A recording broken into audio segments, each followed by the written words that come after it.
Olá pessoal, tudo bom? Vamos começar agora a aula de número 15.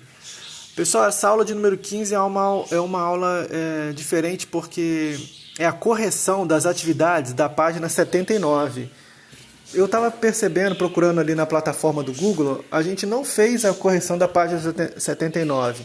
Nós fizemos outras atividades sobre o Império Napoleônico, Revolução Francesa, Império Napoleônico, né? Mas não fizemos a correção dessa página 79. E é fundamental fazermos a correção para tirar as eventuais dúvidas, né? Porque é uma matéria interessante que vai cair em grande parte de provas, tanto do ensino do 8º ano, como mais para frente. Quando nós precisarmos desse conteúdo, temos que ter uma boa revisão. Claro que depois, as aulas voltando ao normal, vamos fazer uma revisão sobre esse conteúdo. Mas não podemos deixar de fazer a correção da página 79.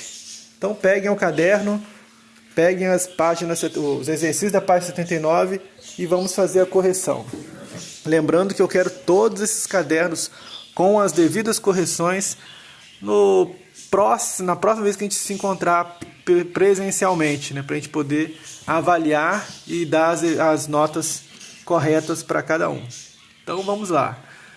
Número 1. Identifique 3 importantes mudanças na sociedade francesa durante o governo de Napoleão Bonaparte. Quais foram as 3 principais? Pessoal, primeiro, o sistema público de educação laica. Por quê? Ela era universal e ela era regida sob tutela do Estado. Então, primeiro, o sistema público de educação laica. Segundo, o Código Civil. Porque esse Código Civil ele tinha a proposição de defender a propriedade privada. E é um fator importante desse governo.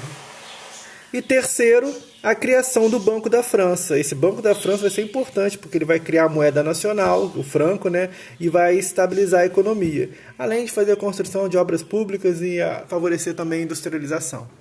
Então, esses são os 3 principais, certo? Número 2. Em sua opinião, o período napoleônico foi de continuidade ou de ruptura dos ideais da Revolução Francesa? Por quê? Pessoal, vocês podem responder, é pessoal, né? Sua opinião. Vocês podem responder de continuidade, porque de repente você vai interpretar que Napoleão manteve alguns princípios da Revolução. Ou se você também pode escrever de ruptura, né? Porque a alta burguesia aliou-se à elite contra o restante da população, entendeu? Depende muito da sua visão, né? Então, pode ser de ruptura ou de continuação. Mas vamos avaliar a opinião de cada um. Pessoal, essa questão está pedindo sua opinião, então isso aí você vai colocar o que você acha. Nas demais, você vai responder a resposta que é esperada. Mas você pode colocar nessa questão o seu ponto de vista. Nessa questão.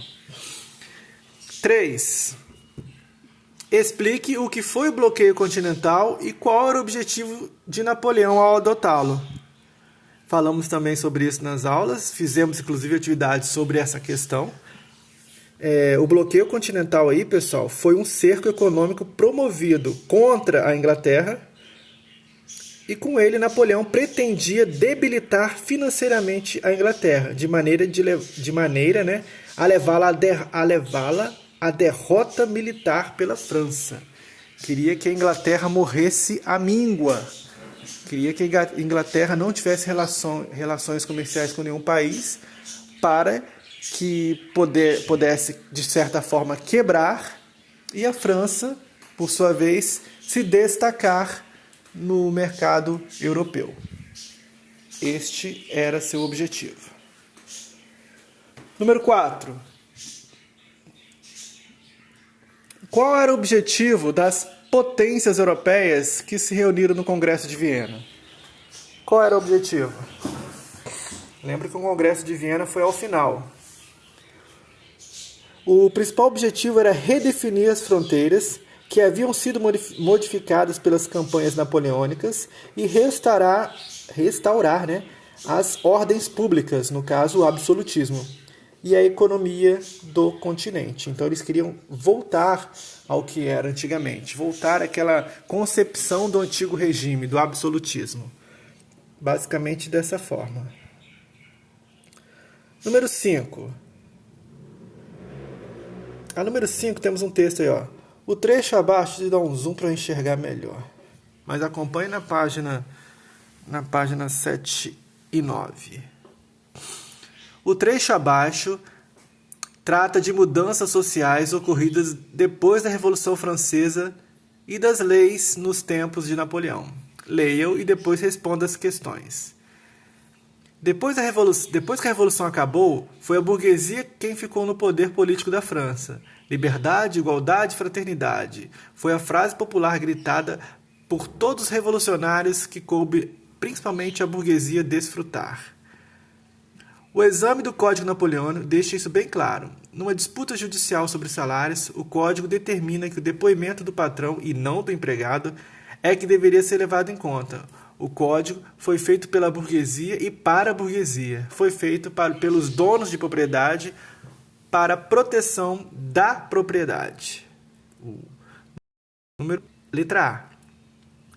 Segundo o autor do texto, qual foi o objetivo da criação do Código Napoleônico? Por isso que eu sempre falo, gente, é fundamental a gente fazer a leitura da pergunta, do que se pede, porque nela já está a resposta. Então, letra A. Segundo o autor, qual foi o objetivo da criação do Código Napoleônico? A proteção da propriedade privada. Esse era o objetivo.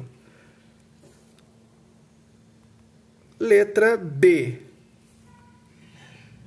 Comente a frase grifada no texto. O que essa frase revela para a gente? Liberdade, igualdade, fraternidade. A frase revela que o alcance dos ideais da Revolução Francesa, liberdade, igualdade, fraternidade, foi pequeno, restrito à burguesia. O que pode ser confirmado aí... Deixa eu tirar aqui. O que pode ser confirmado aí nessa questão pelas medidas estabelecidas pelo Código Napoleônico, citadas no texto.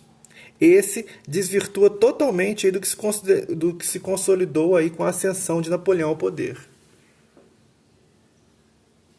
Deixa eu tirar essa internet. Pronto. Vamos lá. Certo? Então muda totalmente o que era defendido lá inicialmente. Lembra? Liberdade, igualdade e fraternidade. Mudou totalmente. Número 6. Leia o texto a seguir e responda as questões. Vamos lá. Os homens que se tornaram conhecidos por terem abalado o mundo de forma decisiva no passado tinham começado como reis, como Alexandre, ou patrícios, ou como Július, mas Napoleão foi pequeno cabo, que galgou o comando de um continente, não estou conseguindo enxergar aqui, pelo seu puro talento pessoal. Todo jovem intelectual que devorasse livros como o jovem Napoleão Bonaparte, um jovem Napoleão, fizera e escrevera maus poemas, romances e adorasse Rousseau, poderia a partir daí ver o céu iluminado do seu monograma enfaixado de lauréus. Todo homem de negócios daí em diante tinha um nome para sua ambição. Ser os próprios clichês denunciavam.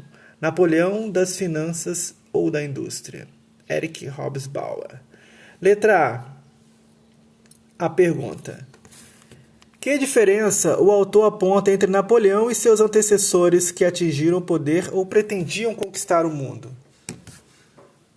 O que vocês acham nessa questão? Estamos na 6A.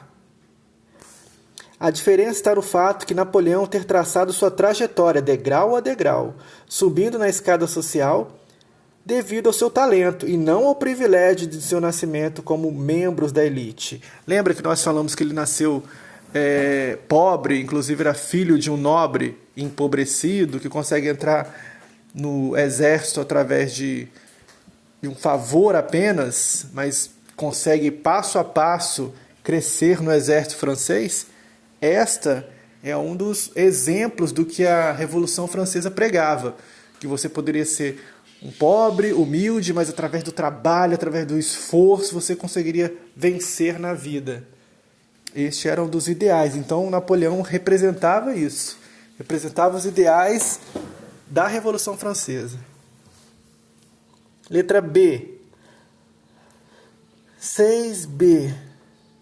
Baseado no que estudamos, como você explicaria o prestígio e o mito de Napoleão Bonaparte? O que vocês acham? Outra resposta pessoal aí, ó. Mais uma sugestão aí, de repente, né? A proximidade de Napoleão com as massas populares, né? E a sua genialidade militar. E também ele tinha um caráter, né? Um talento pessoal muito forte. Então essa pode ser uma das dicas aí para suas opiniões. Ele tinha essa proximidade com o povão, porque ele veio das classes menos favorecidas. Número 7. Descreva a campanha militar de Napoleão sobre a Rússia, tomando os seguintes referenciais. Letra A. Quando aconteceu? Letra B. Contexto da sua invasão e motivações. Letra C. Estratégias utilizadas. E letra D. Desfecho. Então vamos lá, vamos falar um por um aqui. Quando aconteceu? Em 1812, 6 anos após determinar o bloqueio continental.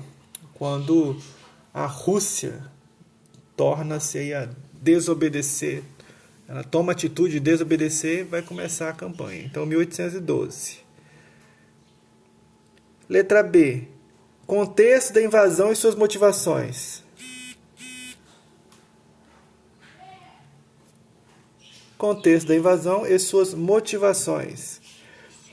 Pessoal, Napoleão invadiu a Rússia com um exército de aproximadamente 600 mil homens, como nós falamos no vídeo anterior. E a motivação que precipitou a campanha foi o desrespeito do czar ao embargo imposto. Desobedeceu, eles foram lá e invadiram. Esse é o principal objetivo. Vamos agora aí a 7C. 7C. Estratégias utilizadas.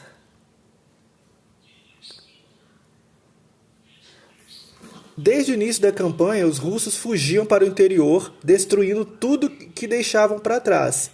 É a famosa chamada técnica aí da terra arrasada. Assim, as tropas napoleônicas encontravam somente cidades vazias, pastos queimados, plantações e abrigos destruídos. Quando Napoleão chegou com seu exército em Moscou, em pleno inverno, encontrou uma cidade deserta, incendiada e sem nenhum recurso.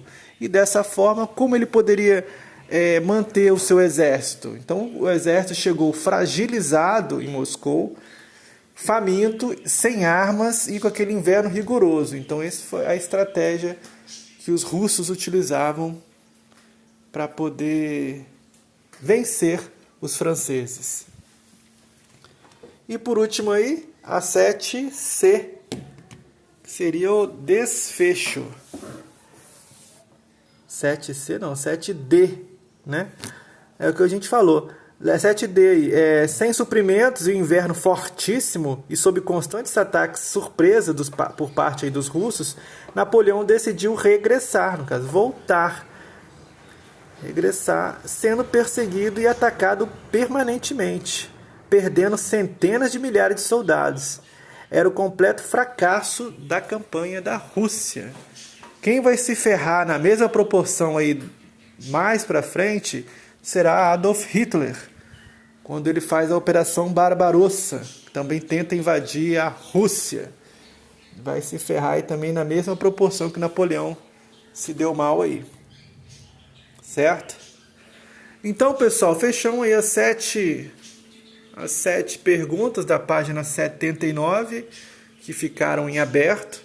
Façam as devidas correções no caderno. Lembrem-se de guardar esse registro, como eu falei lá no início. Falei no início do vídeo, vou precisar desses registros para as nossas eventuais notas e também para poder manter, né, tudo de forma clara, certo? Então vamos prosseguir. Essas atividades de autoavaliação, no momento, não é necessário fazer. Vamos fazer em sala de aula. Com base nisso aí, fechamos. Vamos prosseguir. Pintou alguma dúvida? Podem mandar um zap, pode mandar pergunta na plataforma. Estamos aí disponíveis para esclarecer quaisquer dúvidas. Forte abraço.